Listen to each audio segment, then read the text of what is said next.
Salut tout le monde, ici Rémi. Comme dans toute négociation qu'on fait dans la vie, les informations sont très importantes, surtout en immobilier où la moindre petite erreur peut nous coûter des milliers de dollars. Aujourd'hui, on regarde donc comment on peut trouver des informations précieuses dans le but de mieux négocier ses achats immobiliers. Quand vous vous apprêtez à faire une offre d'achat sur une maison ou sur un immeuble, est-ce que ça serait pratique de connaître le prix que le propriétaire actuel avait payé pour son immeuble dans le temps? Évidemment que ça serait pratique parce que quand on fait une offre d'achat, on rentre dans un mode de négociation. Et quand on est dans la négociation, c'est les informations qui sont le pouvoir. Sans information, c'est très difficile de négocier parce qu'on ne peut tout simplement pas savoir ce qui est possible ou non.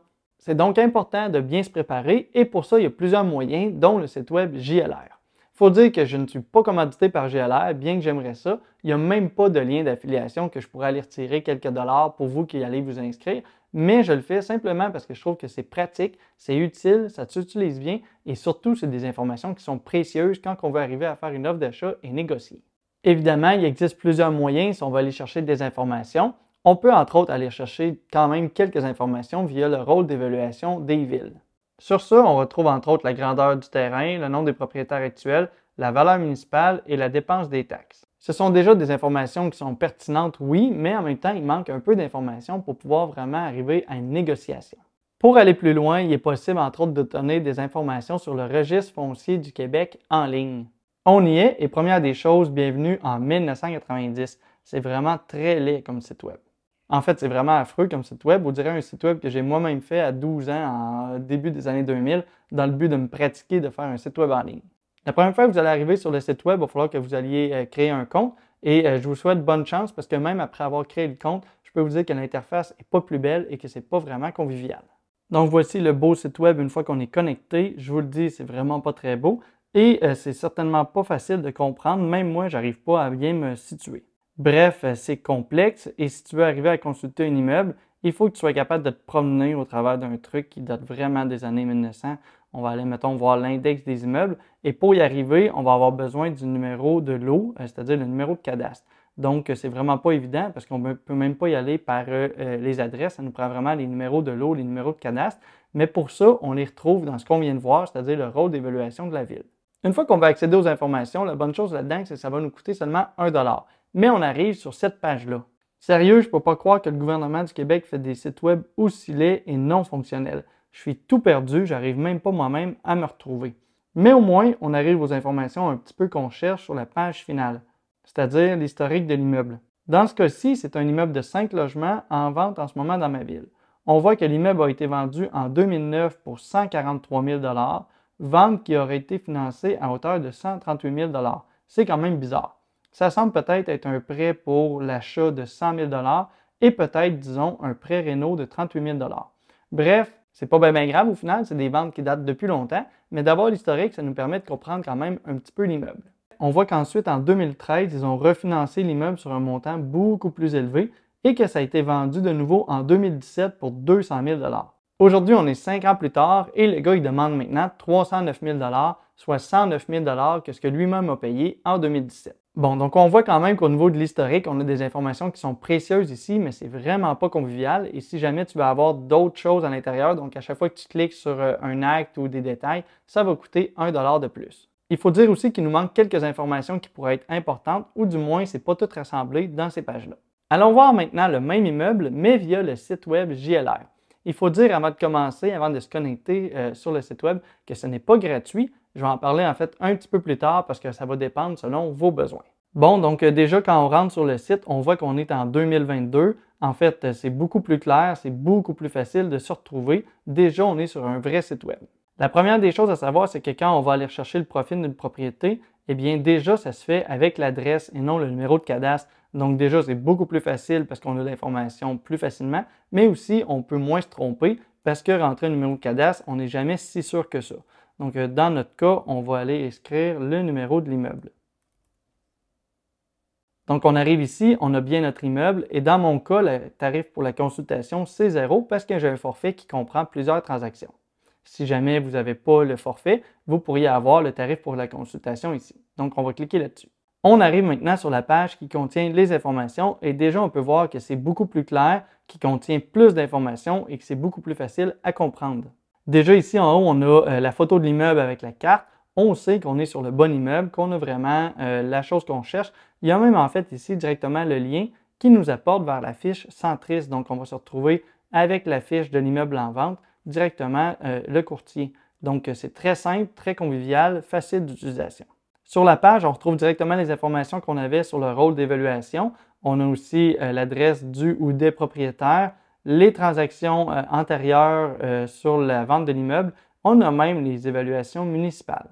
Ça, c'est pratique parce que ça peut entre autres nous dire s'il y a eu des rénovations au fil du temps en sachant l'historique de l'évaluation municipale. D'ailleurs, dans cet immeuble-là, il ne semble pas avoir eu des rénovations majeures qui demandaient des permis parce que normalement, c'est affiché un peu comme dans ces immeubles-là.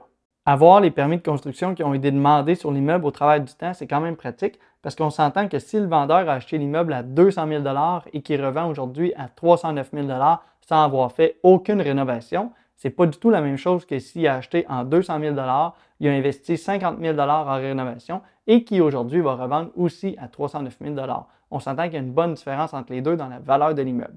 Donc, plus on avance, plus on obtient des informations pour faire un choix qui est sensé et réfléchi basé sur des informations concrètes.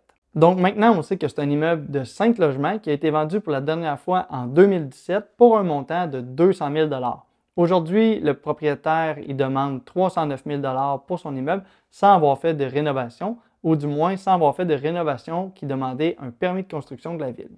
Il ne faut pas oublier que c'est un immeuble qui est quand même d'une année de construction de 1880. Donc, en ayant déjà ces informations-là, on sait un petit peu dans quel ordre de grandeur le vendeur se trouve et ce que ça peut nous dire, c'est qu'il y a quand même du lousse sur son immeuble. Moi, je pense qu'il veut profiter du marché actuel pour pouvoir aller chercher le plus gros prix possible. En même temps, c'est légitime, le marché est comme ça en ce moment, mais est-ce que ça veut dire que cet immeuble-là, il vaut vraiment 309 000 Je ne suis pas certain, surtout pas parce qu'on a des loyers, on le voit ici dans la fiche, qui sont seulement de 26 000 Mais ce qu'on sait, c'est que le vendeur a quand même une marge de manœuvre pour pouvoir négocier. S'il l'avait acheté 300 000 et qu'il veut le revendre 5 ans plus tard à 309 000 on sait qu'il ne descendra pas nécessairement beaucoup. Mais dans ce cas-ci, il y a quand même du lousse.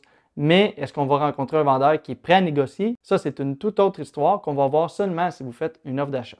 Si vous voulez aller encore plus loin dans les informations, sur le site web, on retrouve aussi directement les actes de vente. C'est dans ces documents qu'on peut savoir si l'immeuble a été vendu avec ou sans une garantie légale. On peut aussi voir si c'était quoi le métier des gens au moment de la vente, s'ils étaient mariés ou non. Bref, faire le tour de toutes ces informations-là, c'est vraiment une mine d'or. Et quand on rassemble tout ça, ça va nous donner une idée approximative de c'est qui le vendeur, c'est quoi la situation, et c'est comme ça qu'on va pouvoir arriver à négocier. C'est d'ailleurs grâce à toutes ces informations-là que j'ai acheté mon dernier immeuble et que je l'ai négocié qui demandait 160 000 au départ à 130 000 le prix d'achat. Et j'ai réussi à le négocier à 130 000 qui était le même prix d'achat qu'eux-mêmes l'ont acheté 4 ans plus tôt. Comme quoi c'est possible de négocier. Maintenant que vous avez toutes les informations en main à propos de l'immeuble directement, il reste quelques informations qui sont pratiques à aller voir rapidement. Directement dans la fiche de vente, on peut aller voir ce qu'on a ici, un générateur de comparables. Ça, c'est quand même pratique d'avoir ça aussi proche, aussi facilement, parce que sinon, c'est vraiment difficile à trouver des comparables.